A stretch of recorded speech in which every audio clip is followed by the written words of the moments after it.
గత అనేక రోజులుగా అన్న మేము జెండా గద్దె కడతాం, మీరు జెండా ఎక్కియాలి అన్న, మేము పార్టీలో జాయిన్ అవుతాం, మీరు మా ఊరికి రావాలి. అనేక గ్రామాల నుంచి ఫోన్లు వస్తున్నాయి. ఇవాళ కొన్ని గ్రామాల ఇతర పార్టీల నాయకులు భారతీయ జనతా పార్టీలో జాయిన్ అవుతున్న సందర్భంగా మీ అందరికీ కూడా శుభాకాంక్షలు తెలియజేస్తా ఉన్నా. పెద్దలు జైపాల్ గారు కానీ, పెద్దలు రాజేశ్వరరావు గారు కానీ, వండల శ్రీరాములు గారు కానీ, పెద్దలు మాందాడి సత్యనారాయణ గారు కానీ, వీళ్ళందరూ ఉపన్యాసాలు ఇవ్వడానికి రాలే. ఈ రాష్ట్రంలో అనేక సంవత్సరాల తర్వాత భారతీయ జనతా పార్టీ గెలవాలి, ఈ రాష్ట్రాన్ని పరిపాలించాలనేటువంటి సంకల్పంతో చూసి మురవాలని చెప్పి వచ్చిన పెద్దలు వీళ్ళంతా. వేదిక మీద అనేక మంది పెద్దలు ఉన్నారు. పెద్దలు రావు పద్మ గారు, ప్రేమేందర్ రెడ్డి గారు, విజయచంద్ర రెడ్డి గారు, సాంబయ్య గారు,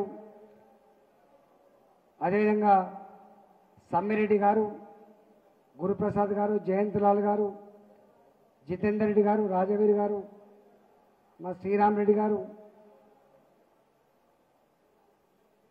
మిత్రులు శ్రీనివాస్ గారు, రామన్న గారు, మేఘనాథ్ గారు, చారి గారు, భద్రయ్య గారు, మిగతా మిత్రులందరికీ పేరు పేరున నమస్కారం తెలియజేస్తూ, కాలాతీతమైంది కాబట్టి నేను కూడా ఎక్కువ మాట్లాడా. ఎందుకంటే అందరూ షుగర్ పేషెంట్ ఉంటారు కాబట్టి 3 గంటలు అవుతుంది కాబట్టి ఒకటో మాట. మొన్న హుజరాబాద్లో మీరందరూ వచ్చి గెలిపించింది నన్ను. 40-50 రోజులుగా పక్కకే ఉండే నియోజకవర్గం కాబట్టి 3 నెలలు 4 నెలలు కష్టపడి మీరు భారతీయ జనతా పార్టీని ఆ జెండా కింద నన్ను గెలిపించిండ్రు, ఈ స్థాయికి తెచ్చిండ్రు. నా బాధ్యత ఏంటంటే మీ రుణం తీర్చుకునే దాంట్లో భాగంగా పరకాల నియోజకవర్గం కూడా భారతీయ జనతా పార్టీ గెలిపించే బాధ్యత ఉన్నది. రెండవది ఏంటంటే ఇక్కడ మీ ఎమ్మెల్యే మా దగ్గరకు వచ్చి అనేక ప్రగల్భాలు పలికిండు. ఆ ప్రగల్భాలకి సమాధానం చెప్పాల్సిన బాధ్యత కూడా నా మీద ఉన్నది. ఈ 2 కారణాల కోసం పరకాలలో అది చిన్న మీటింగా, అది పెద్ద మీటింగా, వీళ్ళు స్థాయి కలవల్ల స్థాయి లేని వాళ్ళ సంబంధం లేదు. భారతీయ జనతా పార్టీ కండువ కప్పుకుంటే చాలు ఆ సభకు నేను వస్తా. ఇవాళ నేను లోపల అనుకున్నా, వేలాది మంది వస్తా అంటారు, సాధ్యమేనా అని. ఎందుకంటే వీళ్ళు చేసే పనంతా కూడా ఇతర పార్టీలలో జైన్ కాకుండా ఉండడం కోసం ఏ పని చేస్తారో నాకు తెలుసు కాబట్టి, ఎట్లా పని చేస్తారో నాకు తెలుసు కాబట్టి, రాత్రి పోయి నీకు పెన్షన్ వస్తుంది, నీ ఇల్లు లిస్టులో నీ పేరున్నది, నీకు రైతు బంధు వస్తుంది, ఇవన్నీ చెప్పి రాకుండా చేసేటప్పుడు దుర్మార్గపు ఎత్తుగడలు కేసీఆర్ నేర్పించింది కాబట్టి అనేక మందిని ఆపుతాడనేటువంటి భావన నాకు కూడా ఉండే. కానీ ఒక్కడే మాత్రం చెప్పగలుగుతాను, ఇంతమంది ప్రేమేంద్ర చెప్పిండు, సూర్యకాంతిని అడ్డుపెట్టి అరచేతిని అడ్డుపెట్టి సూర్యకాంతిని ఆపలేని చెప్పిండు. భారతీయ జనతా పార్టీ ప్రపంచాన్ని ఆపగలిగే శక్తి ఈయనకు లేదు, ఈయన జయజమ్మకు లేదు. అది అంతరించిపోతున్న పార్టీ.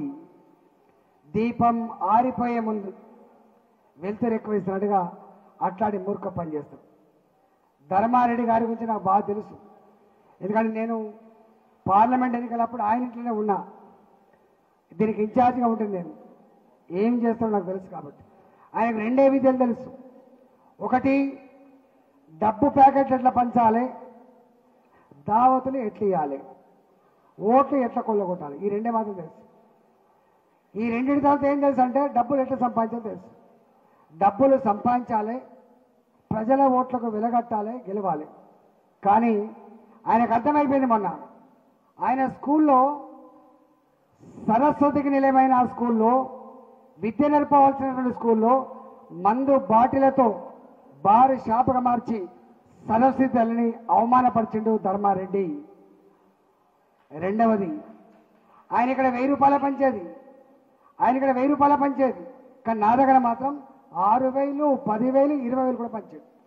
20,000 రూపాయలు పంచినా, తన స్కూల్లో దావతులకు అడ్డగా మార్చిన తాగుడు చెల్లలే, డబ్బులు చెల్లలే. ధర్మారెడ్డి చెంప చెల్లు మనిపించి 9,000 ఒక్క మండలంలో 9,000 ఓట్ల మెజార్టీ ఇచ్చి, ఏ మిస్టర్ ధర్మారెడ్డి ఇక్కడ చెల్లది నా కొడుక అని చెప్పి సవాల్ చేసింది. రేపు ఆ కమలాపూర్ ఖచ్చితంగా పరకాలకు వస్తుంది, పరకాల మండలానికి వస్తుంది. నా కానీ ఈ నియోజకవర్గంలో 2 సార్లు ఎన్నికలలో ఇన్ఛార్జ్కి వచ్చిన. ఒకటేమో మా భిక్షపతి అన్న ఎన్నికలప్పుడు వచ్చిన, గెలిచిండు బ్రహ్మాండంగా. రెండవసారి వచ్చిన, అప్పుడు మరొక ఎంపీ ఎన్నికలు వచ్చిన, 2 సార్లు కూడా విజయం సాధించింది. మళ్ళీ ఇక్కడ కూడా తప్పకుండా కన్ను పెట్టి ఉంచుతాం. ఈయన భరతం పట్టేంత వరకు వదిలిపెట్టే ప్రసక్తి లేదు. అయితే నాకు పరకాల డ్యూటీ మాత్రమే లేదు, నాకు ఇంకో డ్యూటీ ఉన్నది, కేసీఆర్ డ్యూటీ ఉన్నది. కేసీఆర్ 20 ఏళ్లుగా తెలంగాణ ప్రజానికంలో ఏ మాటలు చెప్పిండో, ఏమి ఆచరణలో మనకు చేసి చూపించిండో అవన్నీ మన కళ్ళ ముందు కదలాడుతున్నాయి. మాటలకి చేతలకి పొంతన లేని అబద్ధాల కోరు కేసీఆర్. ఇవాళ అబద్ధాలన్నీ ఒకనాడు మా సత్యనారాయణ గారికి ముందు తెలిసింది, తర్వాత నాకు తెలిసింది, ఇవాళ మీకు తెలిసింది. గుర్తుపెట్టుకోండి, ఇవాళ ప్రజలకు తెలిసింది. ఇప్పుడే ప్రేమేంద్రని ఒక మాట అన్న, 10 ఎకరాల వరకు మాత్రమే రైతు బంధు ఇస్తామని చెప్పి ప్రకటించిన అని చెప్పి వార్త చూపిస్తాడు. అది నిజమో?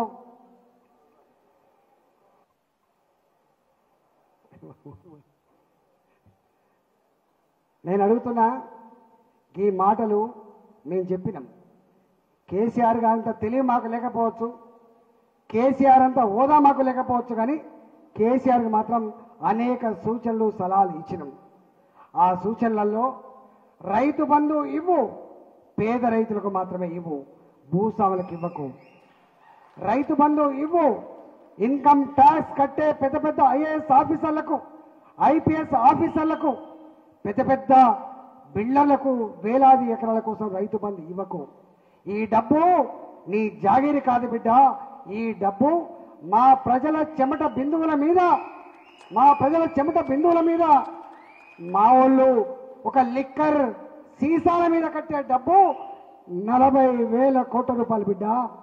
40,000 కోట్ల రూపాయలు ఇస్తున్నాం మీకు.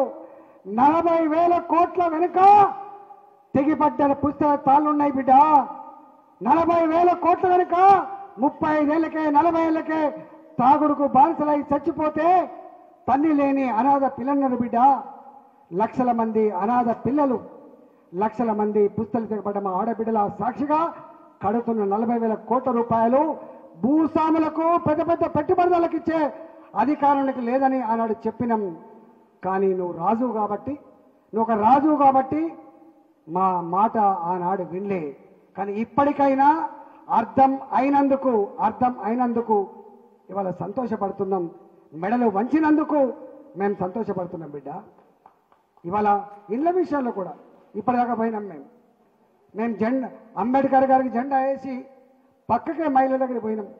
బిడ్డ, నా భర్త చనిపోయి 5 ఏళ్ళు అవుతాను. బిడ్డ, పెన్షన్ లేదు. ఇవాళ బయటికి పోతే యాక్సిడెంట్ అయి మనిషి జీవోత్సవ వల్ల పడుంటే సదరన్ క్యాంప్ పోయి సర్టిఫికేట్ తెస్తే 3 ఏళ్ళుగా 4 ఏళ్ళుగా పెన్షన్ లేదు బిడ్డ అంటాంది. 57 ఏళ్ళకే పెన్షన్ ఇస్తా అని చెప్పిండు కదా బిడ్డ. 57 ఏళ్ళు దేవుడెరుగు బిడ్డ, 65 ఏళ్ళు దాటినాయి, నాకు పెన్షన్ లేదు బిడ్డ అంటాడు. మిస్టర్ ధర్మారెడ్డి, నీకు దమ్ముంటే వాళ్ళకు పెన్షన్లు ఇచ్చే ప్రయత్నం చేయి, నీకు దమ్ముంటే వాళ్ళకి ఇల్లు ఇచ్చే ప్రయత్నం చేయి. కానీ నీవు చేస్తున్న పని, నీ మీద విరక్తి కలిగి ఇప్పుడెవరో చెప్తా ఉన్నారు దళిత బంధు మీ మీద ప్రేమతో వేయలే దళిత బిడ్డలారా. నాలాంటి వాణ్ణి ఓడగొట్టాలని చెప్పి జమ్మికుంట గడ్డ మీద మీటింగ్ పెట్టి రాజు తలుచుకుంటే దెబ్బల కొదవనవు కదా బిడ్డ. 2 లక్షల కోట్లు అవుతాయి, 2 లక్షల కోట్లు అవుతాయి, అమలు చేసి తీర్థాన్ని చెప్పి ప్రగలు పలికినావు కదా బిడ్డ. నేను అడుగుతున్నా, నువ్వు రాజువే కదా, నువ్వు తలుచుకుంటే కొదవ లేదు కదా, ఈ రాష్ట్రం ధనిక రాష్ట్రం కదా. నేను అడుగుతున్నా, నా హుజరాబాద్ లో ఎట్లయితే 17,000 మందికి ప్రతి దళిత కుటుంబానికి 15 లక్షల రూపాయల చొప్పున చెప్పి ఒక స్కీమ్ అమలు చేస్తున్నావో యావత్ తెలంగాణ వ్యాప్తంగా అమలు చేయమని చెప్పి డిమాండ్ చేస్తున్నా. ఆనాడు నేను 2వ డిమాండ్ కూడా చేసిన, దళితులకు ఇవ్వండి, మేము సంతోషపడతాం. కానీ దళితుల కంటే కూడా దీనంగా బతికే సంచార జాతులున్నాయి, అర్ధాకలతో బతికే కుటుంబాలున్నాయి.